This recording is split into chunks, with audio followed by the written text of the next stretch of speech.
Assalamualaikum warahmatullahi wabarakatuh.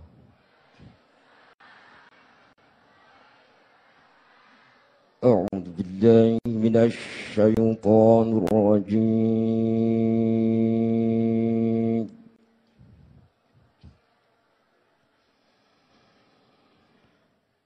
Bismillahirrahmanirrahim.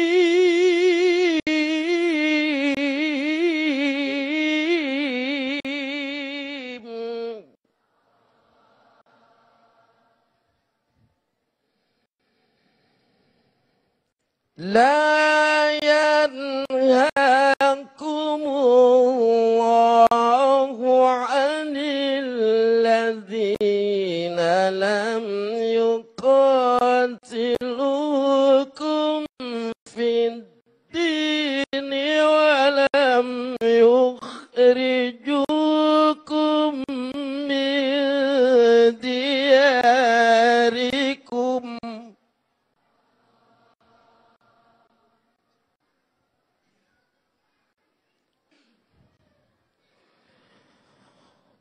ولم يخرجوكم من دياركم أن تبروهم وتقسطوا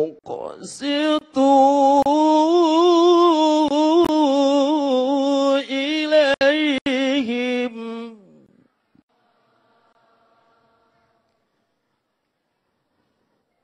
إن الله يحب المقسطين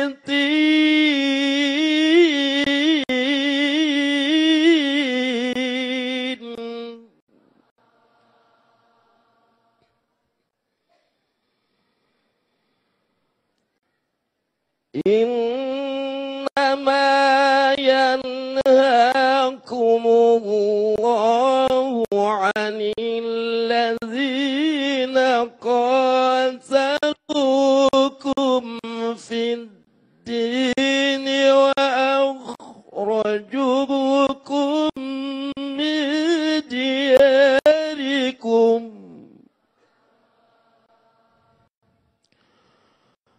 وأخرجوكم من دياركم وظاهروا على إخراجكم أن تولوهم ومن يتولهم فأولئك هم الظالمون صدق الله العظيم. Assalamualaikum warahmatullahi wabarakatuh.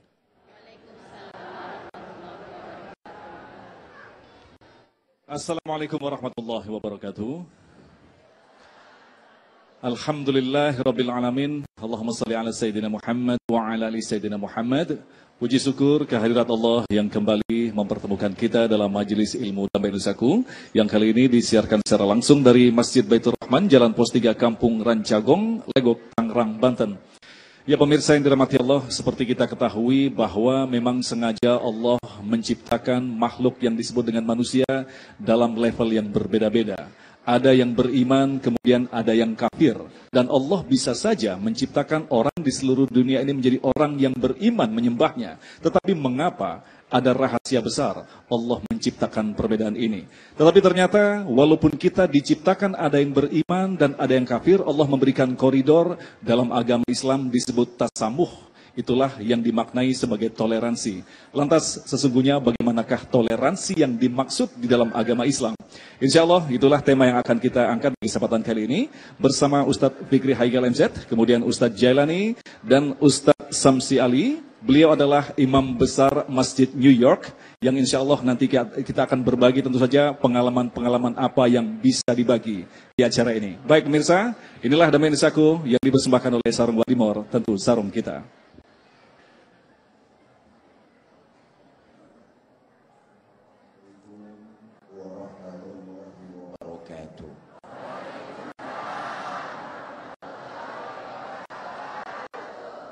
Alhamdulillahi Rabbil Alamin. Wassalatu wassalamu ala asrafil anbiya'i wal mursalin Sayyidina wa maulana Muhammadin wa ala alihi wa sahbihi ajma'in, amma ba'du. Yang mulia para alim ulama, para kiai, para habaib, para asatiz dan asatizah, yang saya hormati segenap tokoh masyarakat dan DKM Masjid Baitur Rahman, Legok, Tangerang. Iya, saya juga tahu Legok. Saya cuma mau ngetes saudara-saudara dengerin saya apa enggak. Ibu bapak, saudara-saudara kaum muslimin yang berbahagia. Hari ini temanya cukup menarik, mengangkat soal toleransi dalam kehidupan bermasyarakat. Toleransi yang dalam bahasa agamanya disebut dengan tasamuh. Berbuat baik dan saling menghargai. Menurut pengertian yang umum, toleransi adalah sikap akhlak terpuji. Di situ ada rasa saling menghormati, saling menyayangi di antara sesama manusia sesuai dengan tuntunan dan ajaran agama. Bapak, Ibu, saudara-saudara, toleransi bisa dibagi menjadi dua macam. Pertama, toleransi antar umat seagama. Kita nih sesama umat Islam toleransi, menghargai, menyayangi dan tidak saling mencurigai. Sesama umat Islam dianjurkan menjaga toleransi.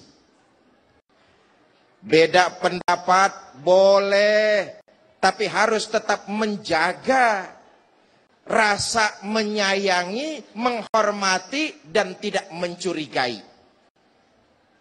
Beda pendapat, apalagi hal-hal yang bersifat furu'iyah, amaliyah, boleh beda. Satu contoh, jumlah bilangan dalam sholat tarawih. Ada yang 8 rakaat, bagus. Ada yang tarawih 20 rakaat, bagus. Ada yang subuhnya pakai kunut, bagus. Yang enggak pakai kunut juga bagus. Yang enggak bagus, yang subuh kagak sembahyang.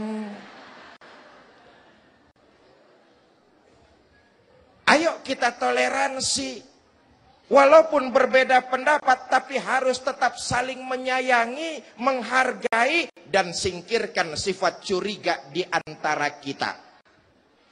Beda pilihan, boleh.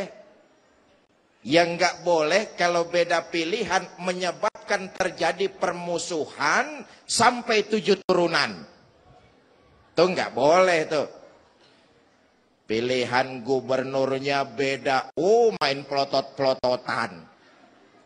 Nggak cukup di situ ngajak anak dan cucunya untuk jadi ngikut musuh bebuyutan.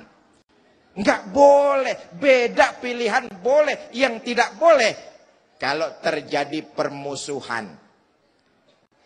Kira-kira di sini banyak nggak ya beda pilihan terus jadi permusuhan? Yang mana orangnya yang mana?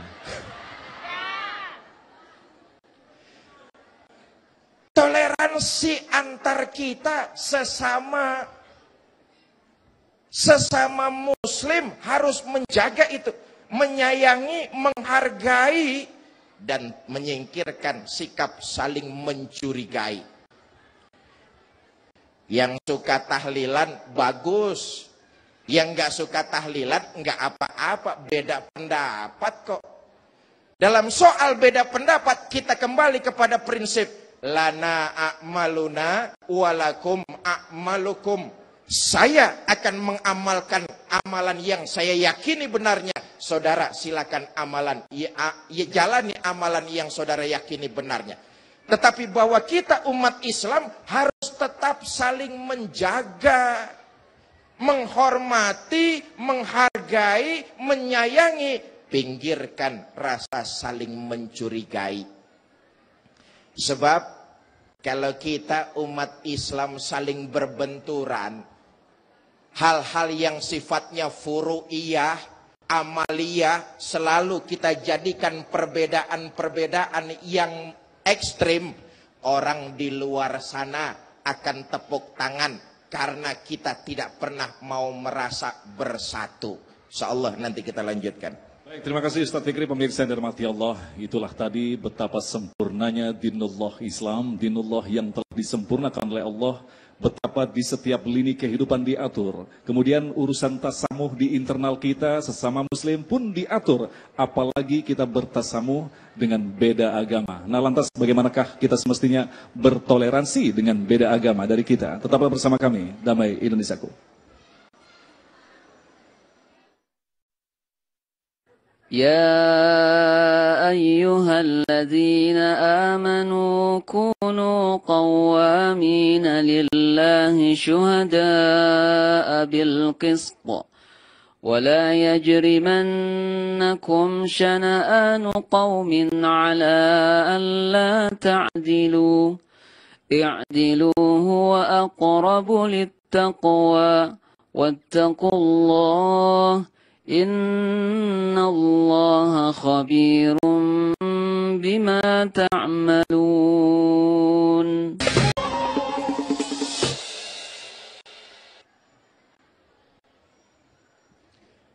Ibu bapak, saudara-saudara, para pemirsa TV One di mana saja Anda berada. Itu tadi toleransi antar umat seagama. Sekarang yang kedua, toleransi antar umat beragama. Islam dalam toleransi kepada umat beragama punya ketentuan. Apa saja? Di antaranya, pertama, agama mengajarkan eksistensi agama orang lain dengan saling menghargai dan menghormati. Apa nasnya? Qul ya ayyuhal kafirun. Katakan kepada mereka orang-orang kafir, hai Muhammad, kamu tidak akan pernah menyembah Tuhan yang mereka sembah, dan mereka tidak akan pernah menyembah Tuhan yang kamu sembah. Artinya eksistensi itu diakui. Tentu dengan adanya rasa saling menghargai, saling menghormati. Jujur, di antara umat beragama sekarang ini rasa hormat sudah mulai lentur. Beberapa hari lalu terjadi peristiwa di Balai Tanjung, Sumatera Utara.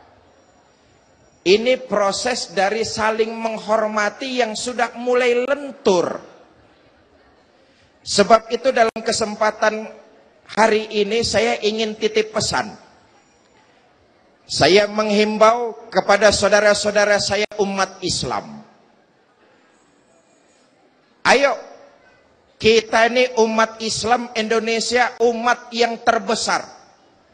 Tunjukkan bahwa kita bisa mengayomi, memberikan rasa aman kepada saudara-saudara kita yang minoritas dalam menjalankan aktivitas beragama. Toleransi. Tunjukkan bahwa kita umat yang terbesar ini bisa memberikan rasa aman kepada saudara-saudara kita yang minoritas. Tetapi juga buat saudara-saudara saya yang minoritas, saya berpesan, jangan suka mancing emosi, jangan suka usil, jangan pernah melecehkan akidah umat Islam. Sebab kalau agama Islam dilecehkan, api jihad akan berkobar di setiap dada kami, dan hanya jihad saja yang bisa, hanya kematian saja dalam jihad yang bisa memadamkan api yang sudah terlanjur berkobar. Sebab itu, mari kita tunjukkan sebagai umat yang mayoritas, kita bisa memberikan rasa aman, rasa nyaman kepada saudara-saudara kita yang minoritas. Tentu dengan adanya rasa saling menghormati, saling menghargai. Itu pertama. Yang kedua, tuntunan Islam dalam hal toleransi. Tidak ada paksaan dalam agama. Ini sesuai dengan ayat la ikraha fid din. Tidak ada unsur paksaan di dalam agama. Saudara, paksaan bisa ada dua. Pertama, lewat kekerasan. Yang kedua, lewat bujuk rayu. Ini dua-duanya masuk unsur paksaan nih. Dengan kekerasan, umpamanya lewat teror. Ini faktor pemaksaan. Lewat teror. Mentang-mentang jadi ketua RT, lalu bikin pengumuman. Saudara-saudara yang nggak mau ngaji, KTP-nya kagak bakalan jadi. Ini nggak boleh kayak begitu tuh. Itu sama aja unsur pemaksaan. Unsur bujuk rayu.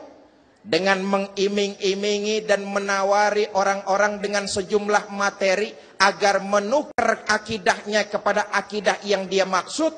Ini juga namanya tidak menghargai, tidak menghormati toleransi beragama. InsyaAllah nanti kita teruskan lagi. Baik, terima kasih Ustaz Fikri. Pemirsa yang dirahmati Allah, itulah tadi sebuah kritik bagi kita bersama, bahwa kalau ada yang bertanya negeri mana sesungguhnya yang paling toleran di seluruh dunia ini, jawabnya sudah jelas, adalah negeri yang kita cintai, Indonesia. Tetapi sayang sekali dalam perjalanannya memang jangan-jangan ada kesengajaan untuk mengusik sifat toleransi yang sangat tinggi di negeri ini. Untuk itu pemirsa yang dirahmati Allah, dalam segmentasi berikutnya nanti kita akan mencoba mendalami tentang gangguan-gangguan yang ternyata bisa jadi ini adalah upaya-upaya daripada musuh-musuh Islam untuk melenyapkan Islam, bisa jadi kemudian untuk melenyapkan nilai-nilai Islam. Kita akan berbincang-bincang dengan Ustadz Samsi Ali. Beliau adalah Imam Besar Masjid New York, yang mana beliau akan berbagi bagaimanakah sesungguhnya kondisi umat Islam pada saat ini. Tetaplah bersama kami, Damai Indonesiaku.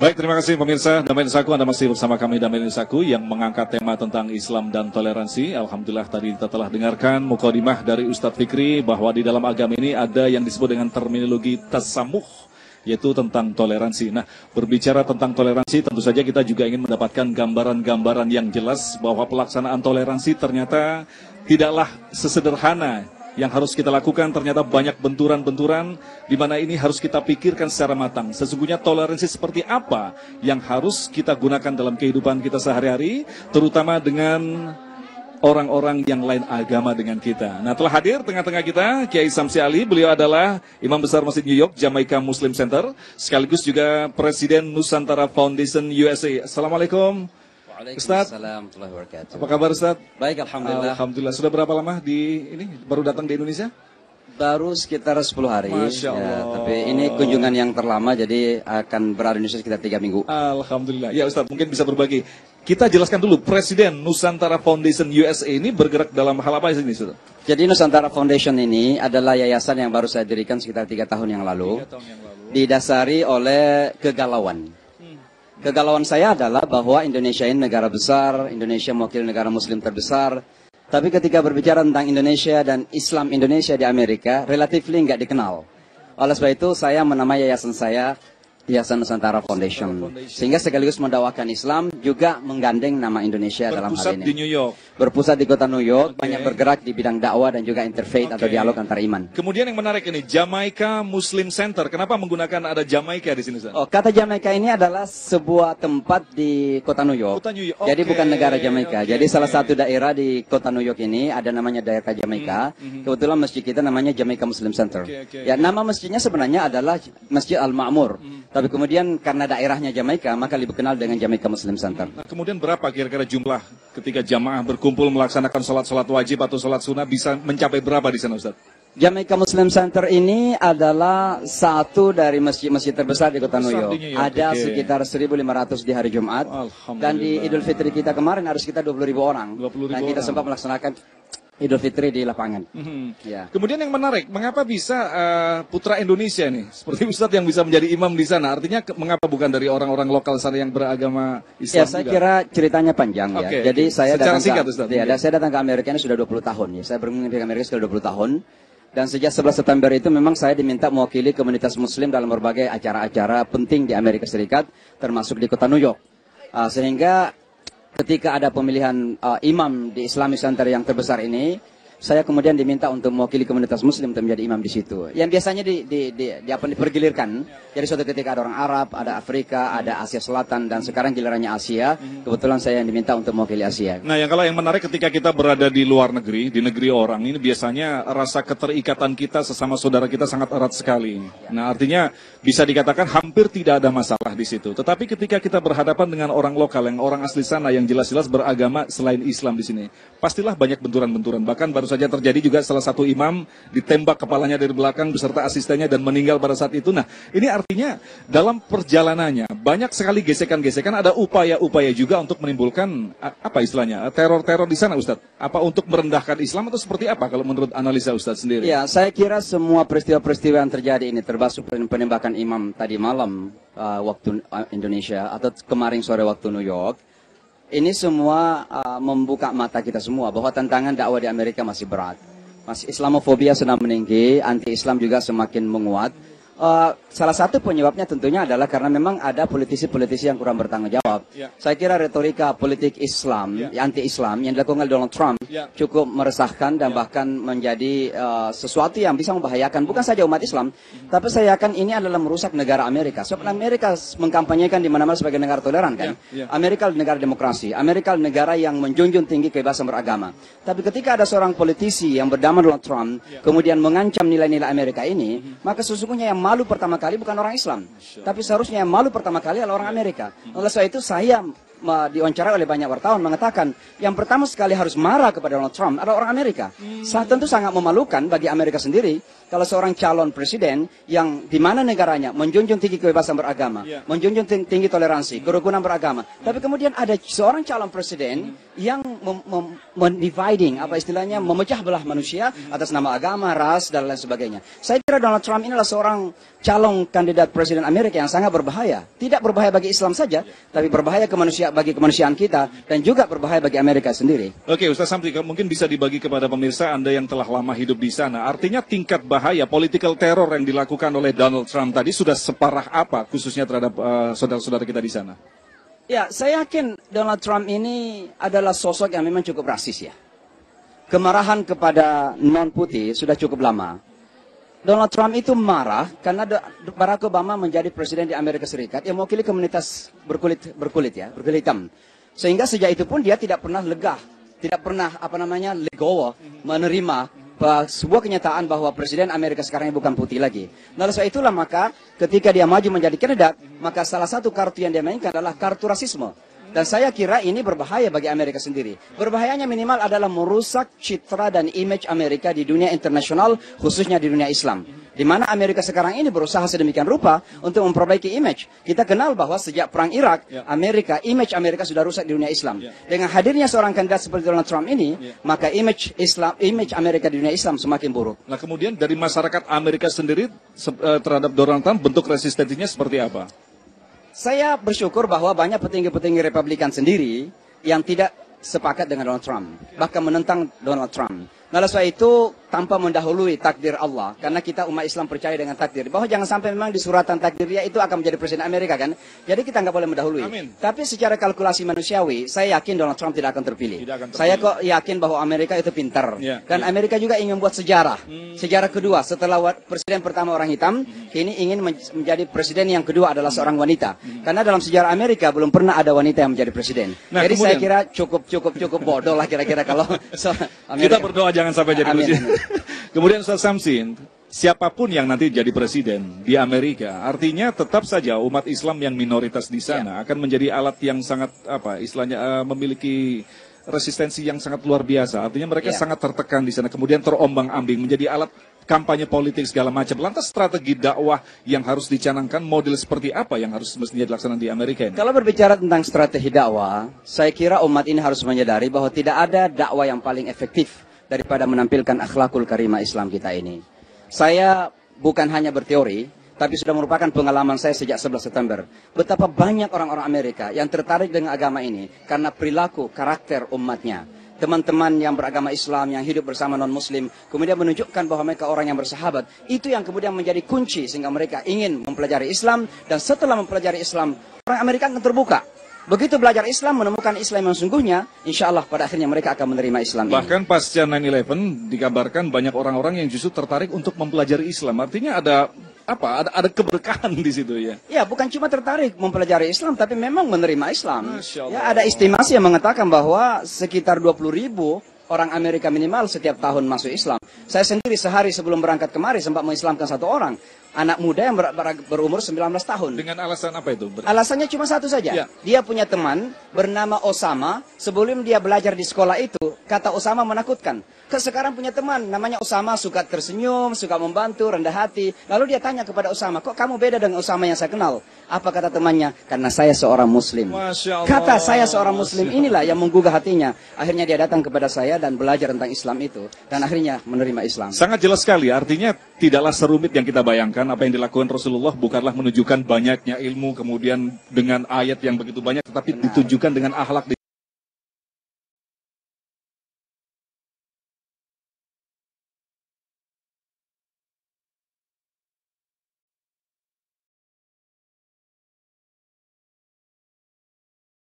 Teori, dakwah itu bukan sekedar konsep. Dakwah itu bukan sekedar menjadi singa podium. Tapi yang terpenting dakwah itu bagaimana menampilkan karakter akhlakul karimah Islam kita kepada manusia. Dan itu yang dirindukan oleh umat manusia sekarang. Bagaimana Islam tampil sebagai pelopor karakter kemanusiaan. Di mana di dunia barat akhlakul karimah ini sudah sangat terendahkan. Nah, oleh sebab itulah saya kira masanya Muslim Indonesia yang masih berkarakter, yang masih berakhlakul karimah, dengan senyuman, dengan gotong royong, dengan rendah hati. Saya kira umat Islam Indonesia itu punya potensi untuk menampilkan Islam yang sesungguhnya. Baik, Ustaz Samsi Ali, insya Allah dalam segmentasi berikutnya nanti kita juga ingin mendengarkan tausiah dari Ustaz Samsi Ali tentang bagaimanakah sesungguhnya kita bertoleransi dengan sesama Muslim, juga dengan berbeda agama di sini. Khususnya kita akan mencermati bentuk toleransi yang ada di negeri ini. Bersama Damai Nusaku, tetaplah bersama kami akan kembali selepas pesan-pesan yang berikut ini.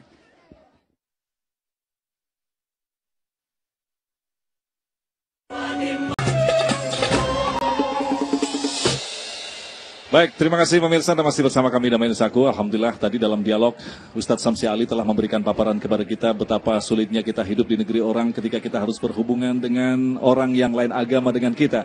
Disinilah Islam mengajarkan apa yang disebut dengan prinsip-prinsip dalam bertoleransi. Lantas bagaimanakah prinsip dalam bertoleransi? Ustadz Samsi akan menjelaskan pada kita. Silakan Ustadz. Bismillahirrahmanirrahim. Assalamualaikum warahmatullahi wabarakatuh. Alhamdulillah, assalatu wassalamu ala rasulillah wa ala alihi wa ashabihi wa mawalah. Hadirin dan hadirat, para pemirsa TV One yang dimuliakan oleh Allah. Sesungguhnya Islam itu adalah agama yang paling toleran di dunia. Yang menjadi masalah sekarang ini adalah bahwa umat Islam ini kurang mampu membangun persepsi. Kurang mampu membangun image, sehingga seolah-olah agama Islam ini adalah agama yang paling tidak toleran di dunia kita sekarang ini. Saya salah seorang umat Islam yang sekarang ini tinggal di jantung dunia, kota New York, Amerika Serikat. Kalau dikatakan imam dari Amerika Serikat, karena memang saya sudah hampir 20 tahun tinggal di Amerika Serikat. Alhamdulillah lidahnya masih lidah Indonesia, wajahnya juga masih wajah Indonesia. Tapi insya Allah hatinya adalah iman dan Islam. Karena iman dan Islam itu ada di mana-mana. Ada di Indonesia, ada di Amerika, ada di New York, ada di Afrika, dan di mana saja. Kembali kepada isu toleransi. Pada zaman Rasulullah SAW, sebelum beliau tiba di Madinah, orang yang dianggap beragama di Madinah ketika itu adalah orang-orang yang beragama Kristen dan Yahudi. Sehingga banyak di antara orang-orang Arab memaksa anaknya untuk masuk beragama Yahudi atau beragama Kristen. Begitu Rasulullah SAW tiba di Madinah, ada banyak di antara ibu-ibu orang Arab ini memaksa kembali anaknya untuk masuk ke dalam agama Islam. Lalu Allah Subhanahu wa taala menegur mereka ini dalam Al-Qur'an, la ikraha fiddin. Tidak ada paksaan dalam agama. Oleh sebab itulah, maka sekali lagi kita umat Islam harus berbangga bahwa kita tidak perlu untuk diajari oleh orang lain untuk toleran. Kenapa? Sebab toleransi adalah bagian dari akidah kita. Toleransi adalah bagian dari keyakinan kita. Selain itu, Islam mengajarkan kepada kita bahwa yang namanya keragaman, adanya putih, adanya hitam, adanya merah, itulah yang menjadikan segala wujud menjadi cantik. Betapa cantiknya kerudung ibu-ibu ini, karena ada yang biru, ada yang merah, ada yang hijau, macam-macam. Dan kombinasi dari warna-warni yang ada inilah yang menjadikan keindahan di hadapan mata kita. Dalam kehidupan manusia juga demikian. Ada perbedaan etnis, ada perbedaan suku, perbedaan warna kulit, ada perbedaan bahasa. Bahkan adanya perbedaan keyakinan itu juga tidak terlepas dari sunnatullah, hukum Allah dalam penciptaannya. Oleh sebab itulah maka dalam Al-Quran Allah mengatakan, walau sya'allahu laja'alakum ummatan wahidah. Kalau Allah berkehendak dan Allah mampu untuk melakukan itu, Allah menjadikan kamu satu umat. Allah menjadikan kamu semua menjadi muslim. Dengan izin Allah, seluruh orang Cina masuk Islam. Dengan izin Allah, satu kata saja kun, seluruh orang Amerika bisa menjadi muslim. Dengan izin Allah, seluruh orang Afrika bisa menjadi muslim. Tapi Allah tidak menghendaki hal yang seperti itu. Kenapa? Karena salah satu tujuan daripada keragaman dalam kehidupan kita adalah menguji tingkatan toleransi kita ini. Oleh sebab itu kembali kepada isu toleransi, alhamdulillah Islam tidak perlu diragukan lagi. Umat Islam tidak perlu diajar oleh orang lain untuk bertoleransi. Bahkan dalam hal peperangan sekalipun. Tidak ada ajaran agama manapun, bahkan ajaran sosial dan politik manapun yang mengajarkan bahwa bahkan di saat peperangan sekalipun jangan sampai merusak rumah ibadah orang. Saya menyebutkan ini para hadirin, para pemirsa, karena baru-baru ini ada peristiwa yang terjadi di sebuah kota kalau nggak salah di Medan ya, di mana ada rumah ibadah orang Cina yang dibakar. Pemicunya saya dengar karena ada orang wanita Cina yang meminta agar suara azan dikecilkan. Tentu dalam hal ini kita punya hak untuk mengatakan mari kita datang ke pengadilan. Kenapa? Negara kita ini adalah negara hukum. Tapi masyarakat tolong jangan bermain hakim. Apalagi merusak rumah ibadah orang. Kenapa? Karena dalam peperangan pun merusak rumah ibadah orang dilarang. Bahkan terkadang peperangan harus terjadi demi menjaga rumah ibadah orang. Suatu ketika di kota New York ada beberapa orang Islam yang ditangkap. Tuduhannya karena akan meledakkan sinagog Yahudi. Sebagai imam di Masjid Raya kota New York, saya yang pertama kali mengundang pendeta Yahudi datang ke Masjid Raya. Kenapa? Saya ingin menyampaikan kepada pendeta Yahudi bahwa sebagai seorang Muslim, saya melihat bahwa pemboman sinagog adalah sama dengan pemboman masjid. Kenapa? Dalam bahasa Al-Quran, di rumah-rumah ibadah itulah nama-nama Allah diagungkan. Oleh sebab itulah pengrusakan rumah ibadah atas nama justifikasi apapun tidak pernah dibenarkan dalam ajaran agama kita. Oleh sebab itulah maka toleransi sekali lagi dalam ajaran agama Islam ini adalah sesuatu yang bersifat fundamental, tidak perlu diragukan. Oleh sebab itu, kalau ada orang lain yang mau datang mengajarkan kepada kita toleransi, kita tidak perlu sesungguhnya mendengarkan. Yang perlu kita dengarkan Al-Quran dan Sunnah Rasulullah Sallallahu Alaihi Wasallam. Hadirin sekalian, mungkin saya ingin menyebutkan bahwa ketika terjadi pembunuhan massal umat Yahudi di Eropa, kalau bukan karena umat Islam, kalau bukan karena toleransi umat Islam di dunia ini, barangkali umat Yahudi sudah hangus, sudah habis. Satu-satunya negara Eropa yang melindungi umat Yahudi, ada sebuah negara yang disebut Albania, yang kebetulan mayoritas beragama Islam.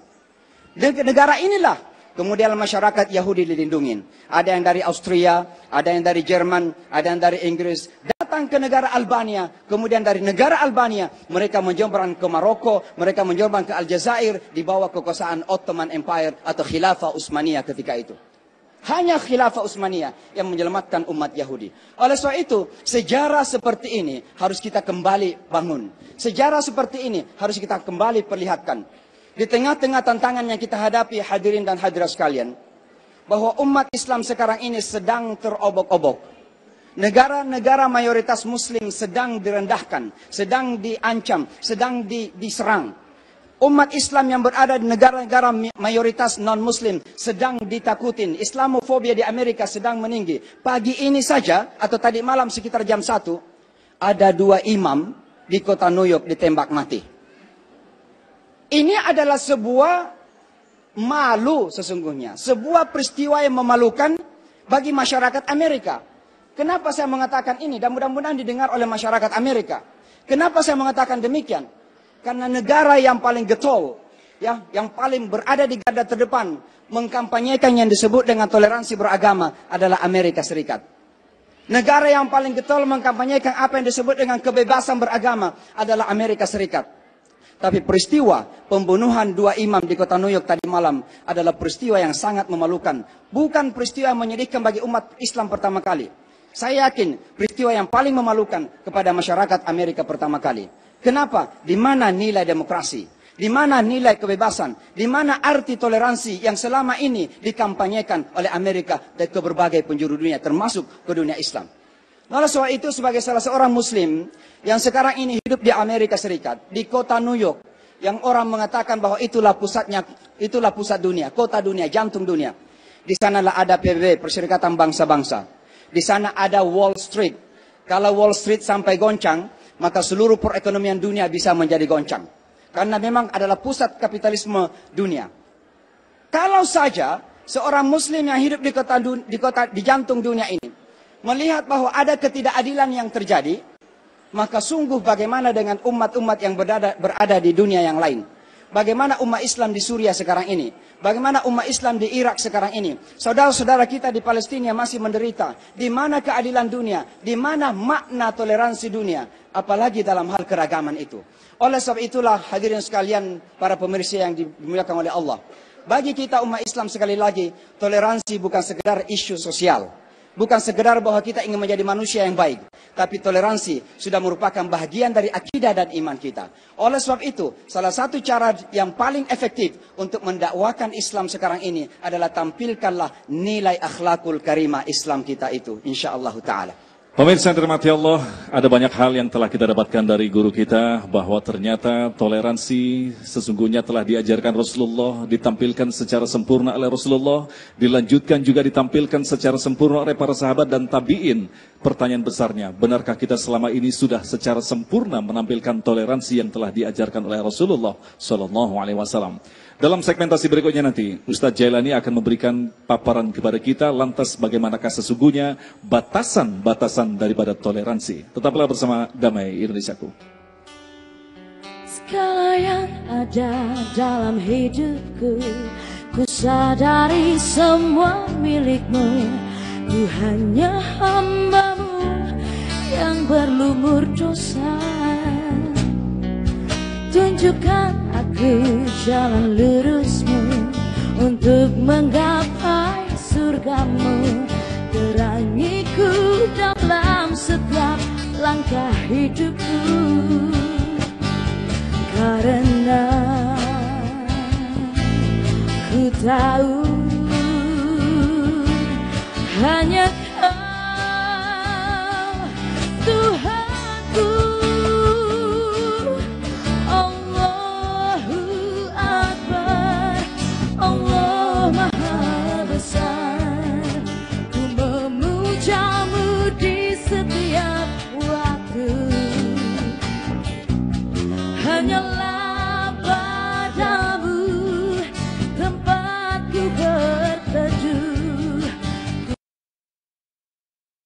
Mohon ridho dan ampunan-Mu.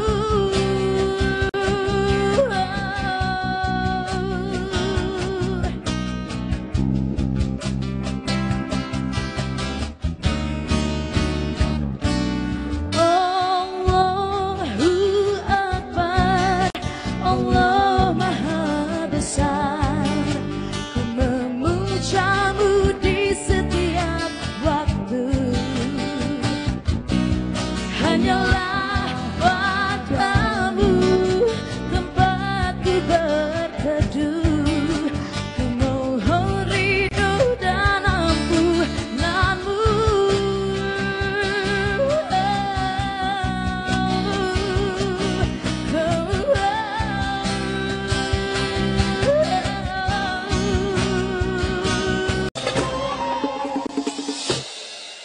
Terima kasih, Anda masih bersama kami Damai Nusaku yang mengangkat tema tentang Islam dan toleransi. Berbicara tentang toleransi yang tidak kalah pentingnya adalah batasan-batasan dalam toleransi. Ustaz Jelani akan memaparkan pada kita. Silakan, Ustaz. Assalamualaikum warahmatullahi wabarakatuh.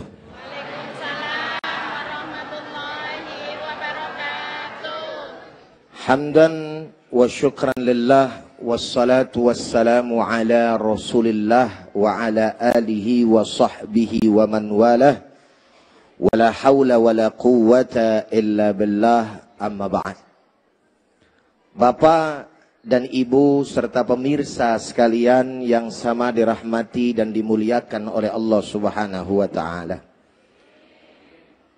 Ada satu kalimat dari baginda kita Nabi besar Muhammad sallallahu alaihi wasallam. Kalimat ini cukup menjadi sebuah bahan penguat untuk kita selaku umat Islam. Apa kata Nabi? Faqala Nabi al-Islamu ya'lu wa la yu'la alaih. Islam itu adalah ajaran agama yang paling tinggi. Dan tidak ada ajaran yang paling tinggi kecuali ajaran agama Islam. Kenapa beliau menyampaikan sedemikian rupa? Karena Islam itu sangat syamil kamil, menyeluruh dan juga sempurna. Apapun yang berkaitan dengan persoalan-persoalan kebaikan untuk umat manusia, bahkan untuk alam semesta, sudah diatur di dalam ajaran agama Islam. Alhamdulillahi Rabbil. Dari urusan masuk WC, mohon maaf lahir batin, dari urusan yang paling bawah sampai urusan tata negara udah diatur dalam Islam. Betul atau betul? Jadi yang paling kecil sampai yang paling besar udah diatur dalam Islam. Enggak ada lagi yang enggak ada di dalam Islam, saudara. Sampai mentok mic datu gua. Saking semangatnya gua ngomong. Loh, kenapa bisa begitu, saudara hadirin sekalian yang sama dirahmati oleh Allah? Termasuk persoalan tentang toleransi di dalam ajaran agama Islam. Bahwa Islam sangat menjunjung, gue salah ngomong, menjunjung maksud saya begitu. Assalamualaikum. Masih hidup? Masih. Alhamdulillah. Menjunjung tinggi daripada nilai-nilai toleransi tadi, atau dalam bahasa Arab dikatakan tasamuh, sebagaimana yang disampaikan oleh Ustadz kita tadi. ada hablum minan nas, ada hablum minal. Dua-duanya juga udah diatur dalam Islam. Maka ketika berbicara tentang toleransi dalam ajaran agama Islam, mohon maaf lahir batin, Islam nggak usah diajarin toleransi. Karena fakta yang berbicara, sejarah yang berbicara, bagaimana Islam mengajarkan kasih sayang, bagaimana Islam mengajarkan saling menghargai, saling menyayangi antara satu dengan yang lainnya, baik terhadap umat Islam itu sendiri maupun terhadap orang-orang di luar Islam. Alhamdulillahirabbil alamin. Ketika kita bermuamalah kepada orang-orang di luar Islam, saudara kita, entah dia dari Nasrani kah, entah dari Hindu kah, entah itu dari Buddha kah, apapun agamanya, selama itu persoalan muamalah, persoalan hablum minan nas, maka Islam mengajarkan akhlak yang terbaik. Untuk siapa? Yaitu untuk orang-orang di luar Islam. Betul apa betul? Betul apa betul? Nabi pernah bilang sama sahabat-sahabatnya, ketika selesai Fathu Mekah, itu yang namanya kota Mekah dikuasai lagi sama orang-orang Islam oleh kaum muslimin. Itu orang-orang di luar Islam, mohon maaf, kafir Quraisy pada ketakutan, saudara. Waduh, Muhammad mau datang nih. Ini orang Islam pada masuk nih. Yang ada urusannya kita pada digorok-gorokin. Kita pada dibunuh-bunuhin. Ingat gak ente semuanya? Dulu ketika yang namanya Islam masih lemah, Islam masih belum berjaya, kita bunuh semua sahabat-sahabat Nabi. Kita caci maki, kita siksa. Bakalan nih kita. Muhammad udah menang sekarang sama kaum muslimin. Dibales kita. Waduh, kue cucur anget-anget, hancur banget dah. Betul apa betul? Tapi apa kata Nabi, saudara hadirin yang sama dimuliakan oleh Allah? Ketika Nabi masuk ke kota Mekah, lalu para kaum muslimin dikumpulkan oleh Nabi. Lalu Nabi menyampaikan, man adza dhimmiyan faqad adani, wa man adani faqad adallah. Siapa orang yang coba-coba mengganggu daripada orang-orang kafir zimmi yang sudah lemah, nggak mau ganggu kita lagi, mereka sudah tidak berdaya, engkau semuanya ganggu, kata Nabi, berarti engkau telah mengganggu diriku. Masya Allah. Kalau kalian telah mengganggu diriku, menyakiti diriku, berarti sama saja kalian telah menyakiti Allah subhanahu wa ta'ala. Ngapa jadi pada melotot begitu? Biasa aja kelas. Ini kan maksudnya biar semangat begitu. Betul apa betul? Betul apa betul? Jadi saya mau tanya sama semua jamaah yang hadir di sini, kira-kira Islam toleransinya bagus tidak? Baik tidak? Mulia tidak? Mulia. Di mana tempat ada orang-orang di luar Islam, pasti kita akan mengayominya. Ada kita pernah maksa tetangga kita di luar Islam. Hei. Iya lu ini. Umpama kata. Kafir lu ya. Umpama kata. Masuk Islam lu. Kalau kagak awas lu. Malam-malam takut tusuk lagi tidur. Ada nggak begitu? Haram. Nggak boleh. Atau dengan bujuk rayu sebagaimana Ustadz Fikri bilang. Udah masuk Islam. Ntar ke masjid Baitur Rahman. Gue bayar gocap sekali sholat jamaah. Ada model macam kayak begitu? Enggak ada, saudara. Tapi kita berakhlak dengan baik, bermuamalah dengan baik. Selama, sekali lagi, ada batasan-batasan yang memang diatur di dalam ajaran agama Kalau udah persoalan keyakinan, mohon maaf saudara. Mohon maaf tetanggaku, mohon maaf teman dan sahabatku. Bukan berarti aku tidak menghormati kalian. Tapi kalau sudah berbicara keyakinan akidah, tauhid, maka mohon maaf lahir batin, lakum dinukum waliyadin. Kita terusin ntar. Silakan. Baik, terima kasih Ustaz Jalani, pemirsa yang dirahmati Allah. Subhanallah, subhanallah, subhanallah. Sungguh elegan agama yang sempurna yang disebut dengan Islam.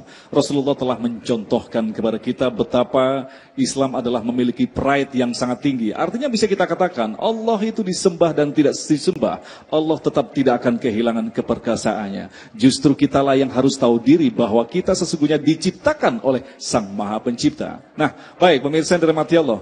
Lantas dalam segmentasi berikutnya kita juga harus berhati-hati ketika kita memahami tentang toleransi. Kadang-kadang negeri ini kita juga terlalu kebablasan dalam memahami toleransi sehingga ada hal-hal yang hak dan batil seringkali bercampur di situ. Insya Allah nanti kita akan bahas, tapi sebelumnya Fitri akan menyampaikan sesuatu yang menarik untuk Anda. Silakan Fitri. Baik, terima kasih Mas Agung atas waktunya. Assalamualaikum warahmatullahi wabarakatuh. Apa kabar pemirsa TV One dimanapun Anda berada? Senang sekali saya Putri Dwi Andari kembali menjumpai Anda dalam segmen El Zata. Tentunya pada hari ini saya tidak sendirian, saya telah bersama narasumber saya, Pak Fajar Fitra selaku Head of CSR El Hijab untuk berbincang-bincang seputar program CSR El Hijab. Mari kita sapa bersama. Assalamualaikum warahmatullahi wabarakatuh Pak Fajar. Waalaikumsalam warahmatullahi wabarakatuh Mbak Putri. Apa kabarnya hari ini? Alhamdulillah baik. Baik, kita ingin tahu nih dan juga pemirsa TV One tentunya sangat penasaran beberapa program-program CSR El Hijab yang telah dilaksanakan, apa aja nih highlights-nya? Mungkin bisa di-share oleh Pak Fajar, silakan. Baik, terima kasih Mbak Putri. Semakin meningkatnya El Hijab tentunya aktivitas corporate social responsibility-nya semakin meningkat. Pemberdayaan masyarakat, lalu ekonomi, concern terhadap masjid, itu juga menjadi concern kita Mbak Putri. Dan alhamdulillah tahun ini dan tahun kemarin kita juga masih concern dalam telling Islam to the world. Baik, nah kita juga sudah simak tadi ya bahwa hari ini di Damai Indonesia kita kedatangan Imam Besar New York, Ustadz Samsy Ali. Nah, tentunya kedatangan beliau ini selaku imam juga dan juga tadi sudah melakukan tausiah bareng. Beliau ini juga merupakan founder dari Nusantara Foundation. Nah, sepengetahuan saya dan tentunya informasi yang saya dapatkan ini bahwa program Telling Islam to the World juga bekerja sama dengan Nusantara Foundation ya? Iya, betul. Boleh diceritain sedikit bagaimana kolaborasinya? Baik, dari tahun kemarin kita memang berkolaborasi dengan Nusantara Foundation untuk Telling Islam to the World. Kita di tahun 2015 melakukan fundraising untuk pembentukan Mu'alaf Center di New York. Dan di tahun 2016 juga dalam syiar Telling Islam to the World kita masih terus bekerja sama dengan Nusantara Foundation. Baik, nah penasaran juga nih mungkin pemirsa pengen tahu kegiatannya, agendanya sudah kemana aja nih Pak dalam program Telling Islam to the World. Tentunya membawa Pak Ustadz Imam Samsy Ali ya? Betul, alhamdulillah. Iya, boleh diceritain sedikit agendanya? Baik, Nusantara Foundation ini mempercayakan kepada El Hijab untuk jadwalnya Ustadz Samsy Ali selama di Indonesia. Beliau sudah hadir dari tanggal 27 Juli kemarin nanti sampai tanggal 16 Agustus. Kemarin kita keliling dari mulai Padang, Jakarta, Bandung, dan beberapa kota yang lainnya yang disupport oleh El Hijab dalam rangka syiar Telling Islam to the World itu Mbak Putri. Wah, jadi memang banyak sekali kegiatannya. Iya, alhamdulillah. Dan tentunya ini juga dalam rangka pembangunan Mu'alaf Center. Ya, betul. Ya, berarti ini benar-benar kolaborasi yang sangat luar biasa antara Muslim Indonesia dan Amerika. Iya, betul. Baik, kalau begitu terima kasih Pak Fajar atas informasinya yang tentunya bermanfaat dan insya Allah memotivasi kita untuk terus mendukung program-program CSR dari El Hijab. Terima kasih Pak Fajar atas waktunya. Baik pemirsa, jangan kemana-mana, kita akan break sejenak, tetap dalam program Damai Indonesiaku.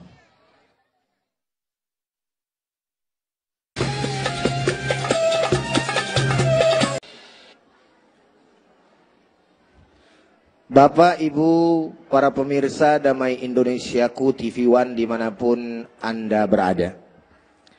Melanjutkan apa yang tadi saya sampaikan, bahwa toleransi bukan berarti tanpa batas. Itu kesimpulannya yang harus sama kita garis bawahi. Loh, kenapa bisa sedemikian rupa? Sebab kalau nilai toleransi tidak ada batasan, maka yang terjadi adalah kebablasan. Sekali lagi saya sampaikan, kalau seandainya tidak ada batasan, maka yang terjadi adalah kebablasan. Betul atau betul? Sebagaimana Yang sama kita ketahui akhir-akhir ini atas nama toleransi mengatakan bahwa seluruh ajaran agama sama. Bahwa agama mengajarkan kepada ke surga. Nanti di surga bakal ada pintu-pintunya sendiri. Assalamualaikum. Masih hidup? Saya mau tanya, betul atau tidak pernyataan bahwa seluruh ajaran agama sama? Jawab yang kompak, sama atau tidak? Jadi ketika kita katakan bahwa ajaran agama Islam itu adalah ajaran agama yang paling benar buat diri kita, buat agama kita, itu bukan berarti tidak menghormati ajaran lain. Beda nih saudara. Tapi ketika kita mencaci maki ajaran agama lain, ini yang berdosa dan tidak boleh dalam ajaran agama Islam. Tapi ketika kita mengakui Islam ajarannya agamanya benar atau tidak, maka kita sebagai umat Islam wajib harus mengatakan ajaran yang paling benar menurut kami sebagai umat Islam adalah ajaran agama Islam. Dari mana dalilnya? Allah Ta'ala menyampaikan inna dina indallahil Islam. Sesungguhnya ajaran agama yang paling diridhoi oleh Allah adalah ajaran agama Islam.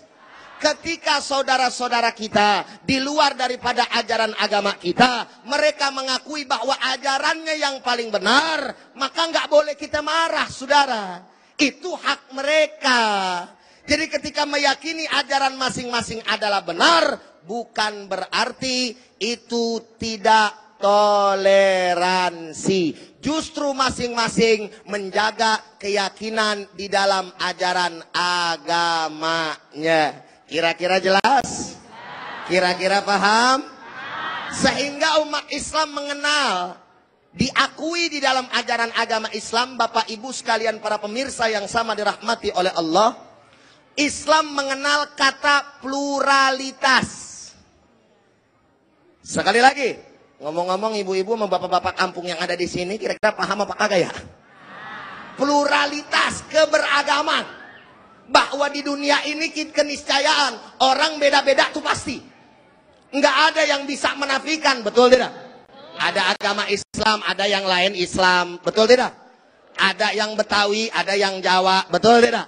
Itu namanya keragaman, keniscayaan. Kita nggak boleh nafikan, saudara. Tapi ketika berbicara tentang pluralisme, Islam tidak mengajarkan, saudara. Karena pluralisme mencampur adukan daripada antar keyakinan yang ada di dalam ajaran agama masing-masing. Repot, saudara. Ini hari lebaran, pada ke masjid semua antar. Giliran besok Natalan, rame-rame ke gereja. Kenapa? Toleransi. Saya mau tanya, Assalamualaikum. Waalaikumsalam. Berarti yang benar masing-masing sampai dicampur adukin. Masing-masing apa dicampur adukin? Makanya mohon maaf Bapak dan Ibu, kalau ngasih penjelasan juga ame saudara-saudara di luar Islam baik-baik dengan senyuman. Gini loh sayang, Beb, sinian Beb. Sini saya terangin Islam begini loh Beb. Umpama kata masalah misalkan mengucapkan hari raya orang lain. Ada yang mengatakan boleh, ada yang mengatakan nggak boleh. Kalau saya mah lebih menjaga. Umpama kata misalkan, kenapa sih Ustadz kok tibang yang namanya begitu aja kagak boleh ngucapin? Kan itu mah tibang ucapan doang. Kenapa bisa kemudian iman kita jadi luntur? Gampang balikinnya tanpa kemudian menyakiti saudara kita di luar Islam. Sini, saya mau tanya, kamu saya suruh untuk mengucapkan 2 kalimat syahadat hari ini mau atau tidak? Loh jangan dong. Jawabnya pasti begitu. Loh kenapa jangan? Ya ntar saya pindah agama kalau begitu. Loh kok bisa pindah agama? Padahal itu kan hanya sekedar ucapan. Assalamualaikum. Ngerti apa ngerti? Jelas apa jelas? Jadi walaupun sekadar ucapan tapi berat, bro. Betul apa betul? Karena kaitannya dengan persoalan daripada keyakinan. Sedangkan keyakinan, sekali lagi, batasan kita sebagai umat Islam, sebagai penutup, lakum dinukum. Silahkan Mas Adi. Mujai, pemirsa yang dirahmati Allah, itulah paparan dari 3 guru-guru kita yang telah memberikan paparan yang sangat jelas sekali berdasarkan Al-Quran dan hadis apa yang disebut toleransi dan bagaimanakah prinsip-prinsip daripada toleransi. Tapi kami yakin dari pemirsa yang hadir di masjid yang sangat agung ini pastilah muncullah pertanyaan-pertanyaan atau barangkali tanggapan-tanggapan. Kami berikan kesempatan dalam segmentasi berikutnya dalam segmentasi tanya jawab. Damai Indonesiaku.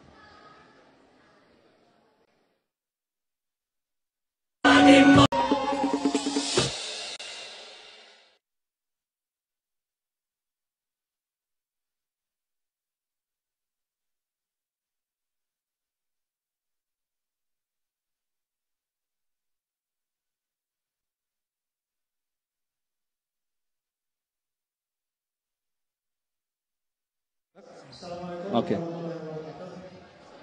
Sampai sejauh mana batasan toleransi yang diajarkan oleh agama Islam terhadap agama yang lain? Terima kasih. Assalamualaikum warahmatullahi wabarakatuh. Waalaikumsalam warahmatullahi wabarakatuh. Batasan ya Pak ya. Yang berikutnya dari Bapak Rizky. Assalamualaikum warahmatullahi wabarakatuh. Bagaimana seharusnya sikap toleransi seorang muslim apabila terdapat suatu masjid yang pada saat sholat Jumat tidak menggunakan khutbah dalam bahasa Indonesia, melainkan hanya khutbah wajib dalam bahasa Arab, dan juga azannya tidak menggunakan mikrofon. Terima kasih. Wah, menarik sekali nih kasusnya nih. Kemudian yang berikutnya dari Bapak Sumardi, silakan.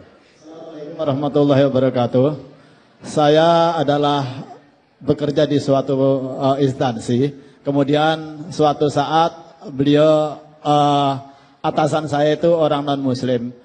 Suatu saat beliau itu Natalan. Apakah kita harus wajib mengucapkan, karena kami sebagai bawahan itu dipaksa untuk mari kita sama-sama ke atas mengikuti mengucapkan kepada atasan kita. Apakah kita harus wajib atau kita menolaknya? Terima kasih. Baik, pertanyaan-pertanyaan bagus sekali. Untuk pertanyaan pertama, Ishak, batasan tentang toleransi. Ustadz Fikri bisa menjawabnya. Silakan. Bapak, Ibu, saudara-saudara, batasan-batasan toleransi seperti yang tadi saya sampaikan, ada rasa saling menghormati, menghargai eksistensi agama lain. Artinya, kita tidak akan menyembah Tuhan yang mereka sembah, dan mereka juga tidak menyembah Tuhan yang kita sembah. Soal akidah sudah mutlak. Lakum dinukum waliyadin. Agama kamu, agama saya. Soal akidah jelas kita diajarkan inna dinna indallahil Islam. Agama yang paling benar di sisi Allah adalah agama Islam. Ini soal tauhid. Yang kedua tadi saya katakan, jangan ada unsur paksaan. La ikraha fiddin. Tidak ada unsur paksaan, baik dengan teror kekerasan maupun dengan bujuk rayu.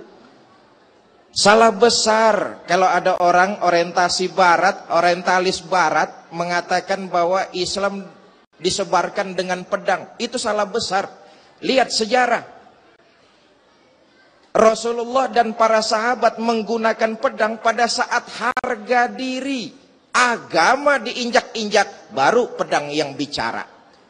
Tetapi ketika lain persoalannya menyangkut hal-hal yang muamalah, maka musyawarah. Ini juga sejarah membuktikan piagam Madinah.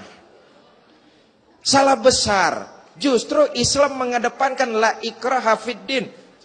Jangan ada unsur paksaan, baik dengan cara teror kekerasan maupun dengan cara bujuk rayu. Saya pikir itu. Baik, terima kasih. Uje mungkin bisa menjawab pertanyaan yang berikutnya tentang khutbah yang menggunakan bahasa Indonesia atau bahasa Arab sebaiknya nih.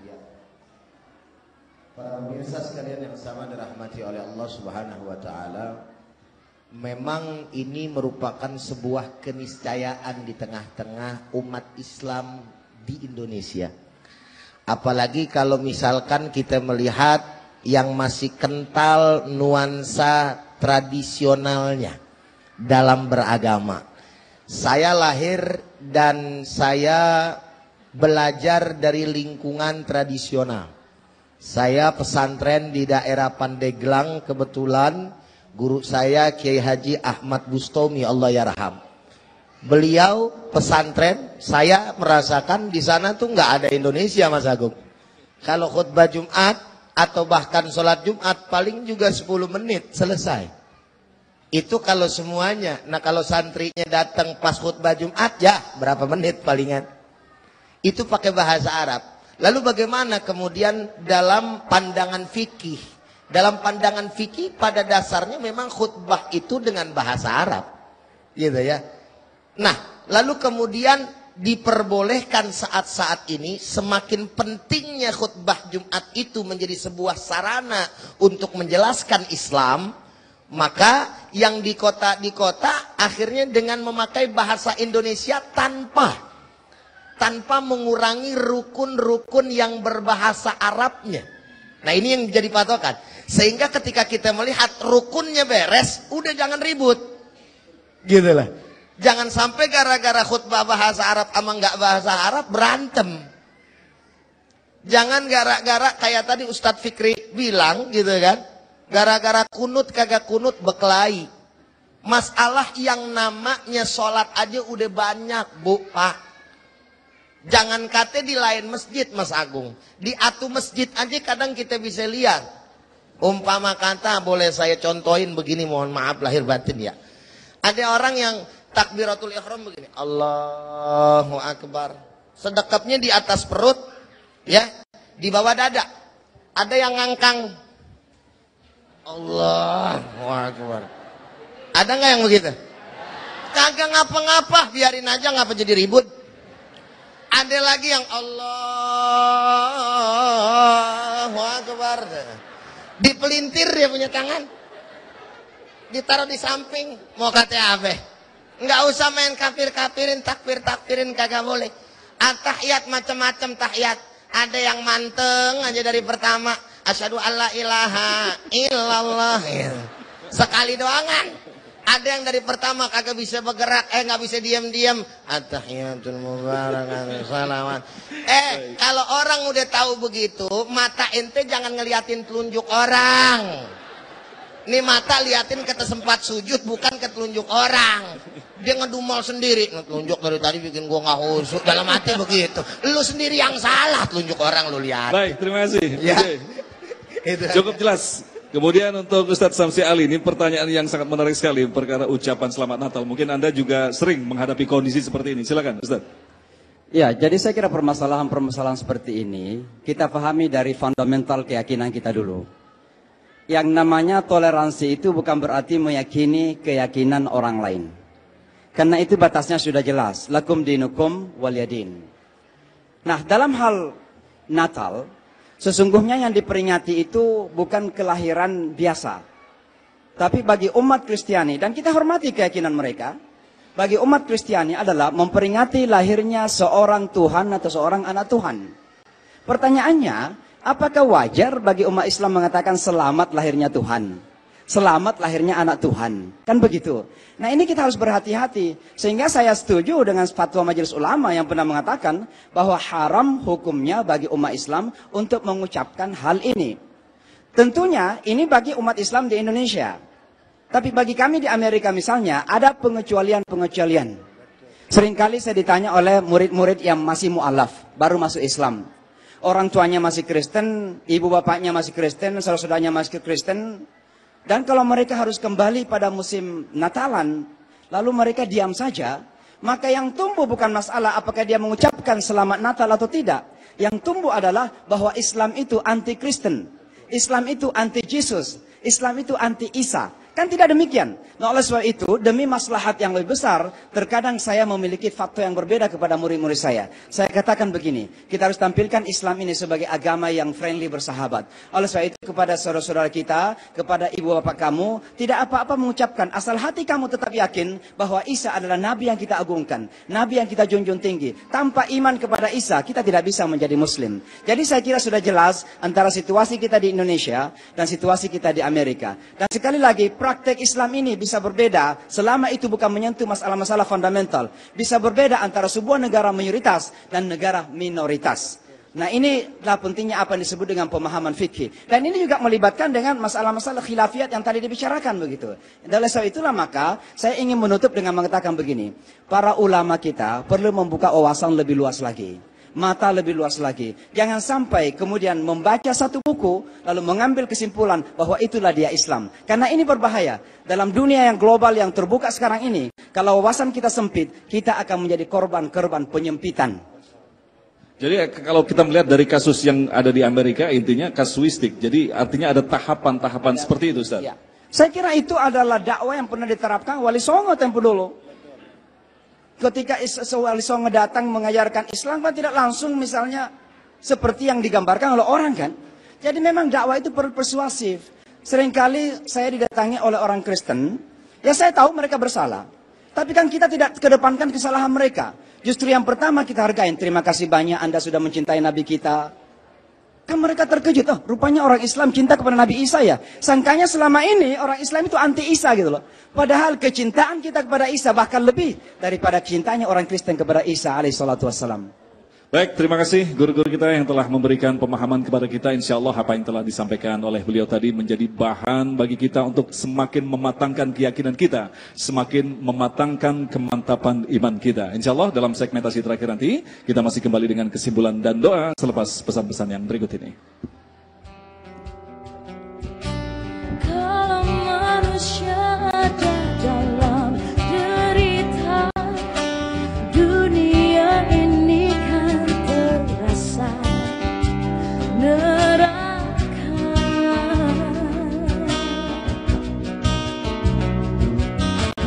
Air mata tak cukup untuk berkata, amarah bukanlah caranya bicara.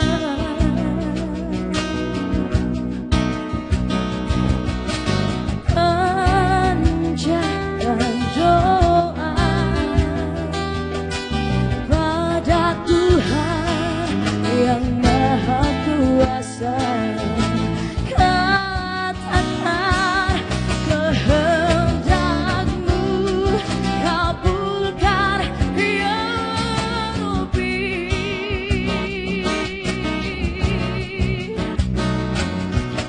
Diriku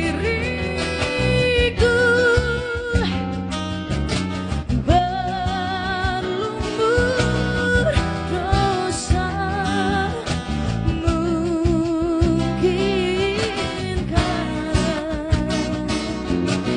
akan kembali fitrah. Diriku berlumur dosa, mungkinkah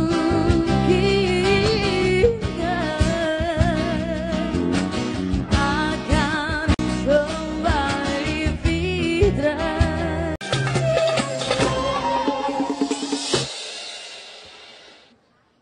Ibu bapak saudara-saudara, nah sekarang yang perlu kita waspadai sebagai umat Islam, yang perlu kita waspadai ada upaya pengkaburan nilai-nilai keyakinan. Ini harus kita waspada. Misalnya ada kalimat yang kedengarannya enak tapi maksudnya merusak. Hati-hati nih. Misal semua agama sama, semua agama bagus, semua agama benar. Ini kalimat yang kedengarannya enak tapi maksudnya ngerusak. Saya setuju kalau semua agama kan benar, koma, jangan titik. Sebab kalau titik ini mengaburkan nilai-nilai keyakinan. Semua agama benar, koma bagi penganutnya masing-masing. Titik segede kelapa. Tapi kalau semua agama benar, semua agama sama, semua agama bagus. Nah ini hati-hati. Ini biasanya segelintir faham pluralis yang ngumpet mengatasnamakan toleransi. Toleransinya kebablasan. Awas, buat kita umat Islam sudah jelas, agama yang paling benar di sisi Allah adalah agama Islam. Saudara hadirin jamaah yang sama dirahmati dan dimuliakan oleh Allah.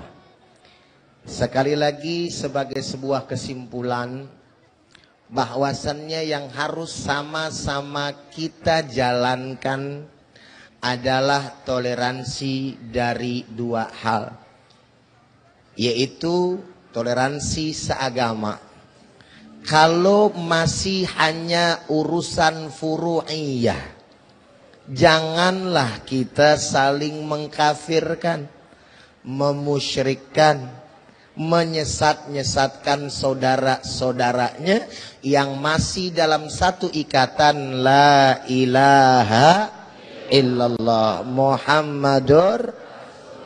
Saya ingin katakan siapapun kita, mohon maaf lahir batin, bukan berarti ujai benar, tidak. Kalau ada di satu majlis seorang guru mengkafir-kafirkan, memusyrik-musyrikkan daripada saudara-saudaranya, maka saya sampaikan kepada antum semua, mari tinggalkan majlis itu. Selama mereka menghina padahal saudaranya masih la ilaha illallah. Betul tidak? Tapi kalau misalkan mengkafirkan yang memang sudah keluar rel akidah, setuju kita.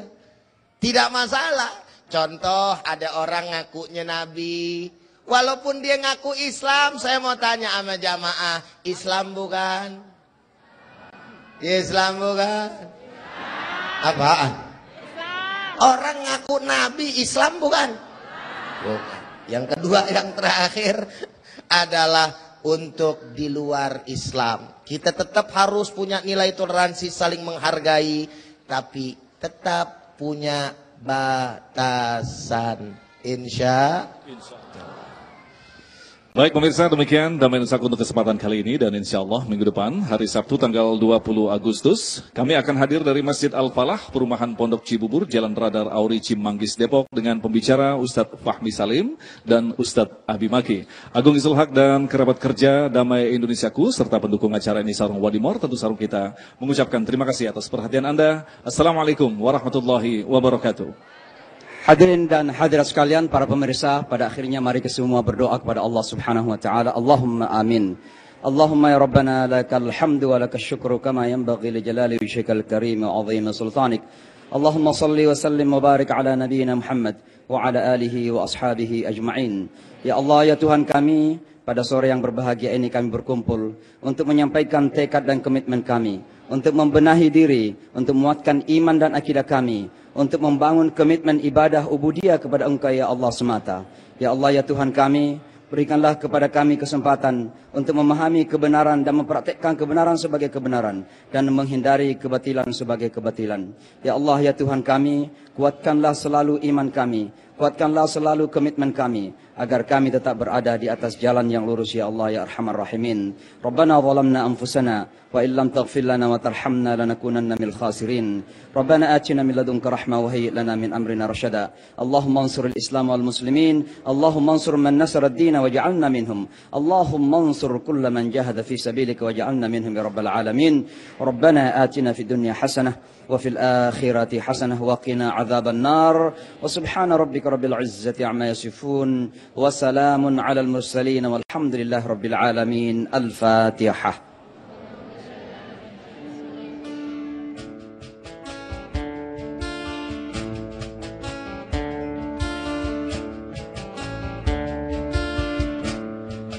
Detik waktu terus berjalan, berhias gelap dan terang.